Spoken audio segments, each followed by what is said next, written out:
ఈరోజు ముఖ్యమంత్రి గారి పక్కన ఆయన యొక్క వ్యవహారం రావాలని చెప్పి తాతాలాడుతున్నటువంటి పరిస్థితి చూస్తే అహంకారంతో ఎవరు అనేటటువంటి నీ యొక్క అహంకారాన్ని దింపి వెనుకబడి ఆయన పేరు పక్కన రావాలనేటటువంటి పాకులాడేటటువంటిగా చేసినటువంటి ఆయన పేరు ముఖ్యమంత్రి రేవంత్ రెడ్డి గారు. ప్రజల్లో నుంచి వచ్చినటువంటి వ్యక్తి, సొంత శక్తితో ఎదిగినటువంటి వ్యక్తి. నిన్ను కాదు మీ నాయననే తొక్కి ఈరోజు అధికారంలోకి వచ్చినటువంటి వ్యక్తి. ప్రతిపక్షంలోకి పోయినా కేటీఆర్ బుద్ధి అయితే మాడతలేదు, అహంకారం అంతకంటే దిగుతలేదు. రైతుల వ్యవహారం ఏం గొప్పకుందని చెప్పి చెప్దామని చెప్పి తయారవుతున్నావు.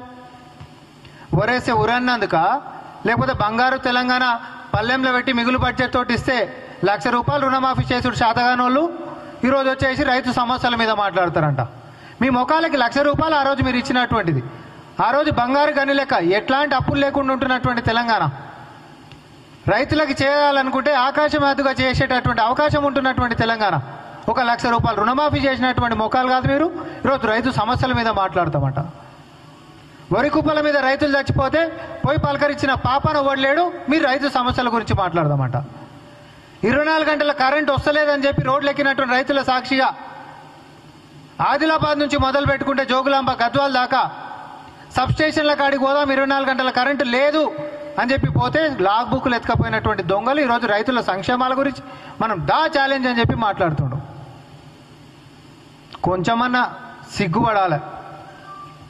ఇవన్నీ అంశాలు ఇట్లుంటే అధికారంలో 10 సంవత్సరాలు ఉంటే ఈ 10 సంవత్సరాలు కూడా అధికారికంగా నీళ్లు నిధులు నియామకాలని మనం ఏదైతే ఉద్యమం నినాదం లెక్క తీసుకొని మనం కొట్లాడుకొని రాష్ట్రాన్ని సాధించుకున్నామో అధికారికంగా మన నీటి వాటాని పక్క రాష్ట్రాలకి కొల్లగొట్టినటువంటి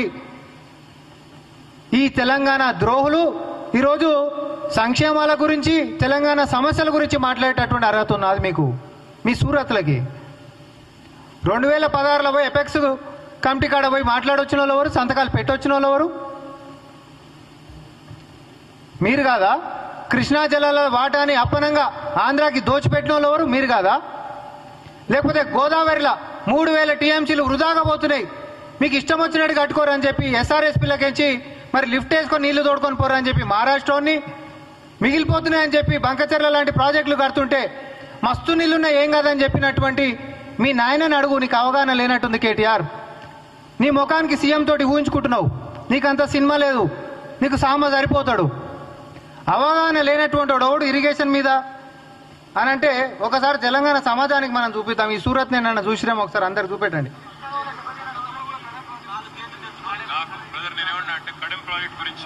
అక్కడ ఉన్న పరిస్థితి గురించి నాకు ప్రత్యక్షంగా అవగాహన లేదు.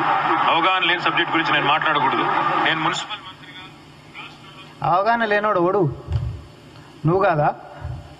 కడెం ప్రాజెక్టుకు సంబంధించినటువంటి అప్పుడు మరమ్మతు గురించి మాట్లాడితే ఎన్నికల కంటే ముంగట ఆ ఇరిగేషన్కి సంబంధించినటువంటి అంశాలు నాకు అవగాహన లేనటువంటివి అని చెప్పిన నువ్వు కాదా?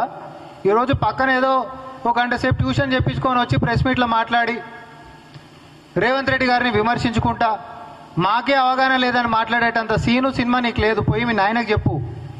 దమ్ముంటే అసెంబ్లీకి రమ్మను, పెద్ద పెద్ద పొంకనాలు కొట్టి మాట్లాడడం కాదు.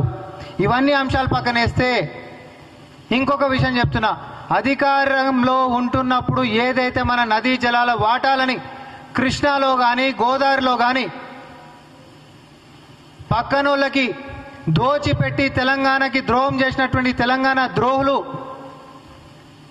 ఈరోజు అధికారం కోల్పోయినాక కూడా మరి అదే పక్క రాష్ట్రంలో అధికారంలో ఉంటున్నటువంటి ప్రముఖ వ్యక్తులు కేటీఆర్ గారిని నేను సూటిగా సవాల్ చేస్తా ఉన్నా.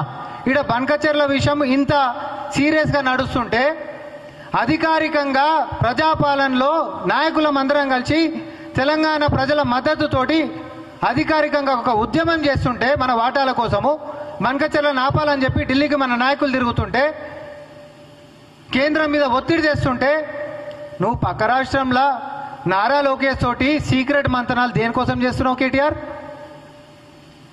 నీకు పక్క రాష్ట్రంలో నారా లోకేష్ గారితో నువ్వు కూర్చొని చర్చించింది నిజమా కాదా? ఒకసారి కాదు, ఎన్నిసార్లు కలిసినావు? దేనికోసం కలుస్తున్నావు? ఈడ తెలంగాణకు సంబంధించినటువంటి నీటి వాటాల గురించి మన హక్కులు పోయినాయని చెప్పి ఒక అధికారికంగానే ఉద్యమం లెక్క మన యొక్క నాయకులందరూ ఢిల్లీకి పోయి హైకమాండ్ మీద ఒత్తిడి చేస్తుంటే దాన్ని ఈరోజు ఆపగలిగినాం. తెలంగాణ ద్రోహులు మీరేమో దోచిపెడితే ఆపనికే కాంగ్రెస్ ప్రభుత్వం ఈరోజు ఎన్ని తిప్పలు పడుతున్నామో మనకు తెలుసు. ఇవన్నీ తెలంగాణ ప్రజలు చూస్తున్నారు. ఇంత కష్టం మన నీటి వాటాన్ని కాపాడుకోనికే మనమందరం ఇంత కష్టపడుతుంటే నువ్వేమో పోయి నారా లోకేష్ తోటి మంతనాలు జరుపుతావు. ఏమున్నాయా మీకు సీక్రెట్ మీటింగ్లు? మీ సీక్రెట్ మీటింగ్లు దేనికోసం కలిసినావు కేటీఆర్? ఇది కేటీఆర్ని నేను సూటిగా సవాల్ చేస్తా ఉన్నా. ఒక్కసారి కాదు, నేను మళ్ళీ కూడా చెప్తా ఉన్నా. దీని తర్వాత మీరు స్పందించరు, దాని తర్వాత నేను స్పందిస్తా. నేను చెప్పింది నిజమా కాదా కేటీఆర్ చెప్పాలి. తెలంగాణ వాటాలో మనకు అన్యాయం అవుతుంది, నీటి వాటాలో నీ బావొచ్చేమో అన్యాయం అయిపోతుంది, కాంగ్రెస్ వాళ్ళు ఏం చేస్తున్నారు అంటాడు. నువ్వేమో సీక్రెట్గా మంతనాలు చేస్తావు.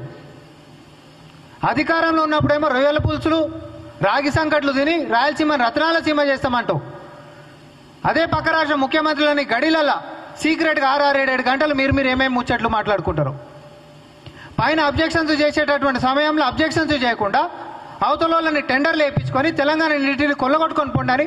ఈరోజు 90,000 క్యూసెక్లను ఎత్తుకొని పోయేటట్టు కృష్ణాలకెంచి దోచిపెట్టినటువంటి దొంగలు తెలంగాణ ద్రోహులు మీరు ఈరోజు కాంగ్రెస్ పార్టీని, ముఖ్యమంత్రి రేవంత్ రెడ్డి గారిని విమర్శించేటటువంటి నైతిక హక్కు ఈ అవగాహన లేనటువంటి తారక రామారావుకు ఉందా అంటున్నా. నీ ముఖానికి అంత బొమ్మ లేదని చెప్తున్నా కేటీఆర్. నువ్వు ఒకటే సవాల్ కాంగ్రెస్ పార్టీ అడుగుతుంది, నారా లోకేష్ తోటి నువ్వు సీక్రెట్ మంతనాలు ఏం చేసినావు? ఇక్కడ బంకచర్లని ఆపేటటువంటి దాంట్లో అధికారికంగా ఉద్యమం తలపెట్టినటువంటి మన ప్రభుత్వము, మన నాయకులు, మన ప్రజలు అందరు ఏకతాటి మీదకి వస్తే ఆ రోజు అధికారికంగా దోచిపెట్టినటువంటి నువ్వు నీ కుటుంబం ఈరోజు అధికారం కోల్పోయిన తర్వాత కూడా వాళ్ళతో సీక్రెట్ మంతనాలు దేనికోసం చేసినావో చెప్పాలి. ఇది చెప్పిరా అసెంబ్లీలో నేను ఇవన్నీ కూడా కడిగేది ఉంది. కానీ మీరు ముఖ్యమంత్రి గారు రేవంత్ రెడ్డి గారితో ఊహించుకోవడం అనేటటువంటిది బంద్ చేయి. అట్లాంటివి ఏమనుంటే కలలు గాను, అంతే తప్ప నిజం కావాలని చెప్పి కోరుకోకు.